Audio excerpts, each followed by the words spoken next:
অস্বীকার করলো। ৪৫ বছর ওদের বছর যুদ্ধ করে ইসলাম প্রতিষ্ঠিত করে শাহিদ আছে। আর ইতিহাসে প্রায় উনি যে পানিপথ মেনে মেনে যাতায়াত করতেন সেই পর্যন্ত খবর আছে। আর ওনার পাশে যেটা আছে ওনার ভাইয়ের বংশের সন্তান শাহানুর রহমতুল্লাহ আলাই, ওনার ওনাদের ২৬৫ বছর পর আছে ইতিহাসে ইসলাম প্রচার করছে দায়িত্ব এখানে হুজুরের এই মাজারকে কেন্দ্র করে কি কি প্রতিষ্ঠান আছে? হুজুরের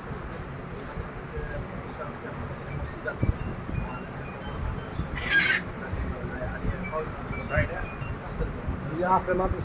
আর এই মসজিদ ছিল এই ইস্তফাটা ছিল এটা ভিন্ন সরকারি কমিশন। এখানে যারা আছেন হুজুরের দায়িত্বে আছে আমরা এখানে মসজিদ 22 জন স্টাফ আছে। আপনাদেরকে কোনো বেতন দেওয়া হয়?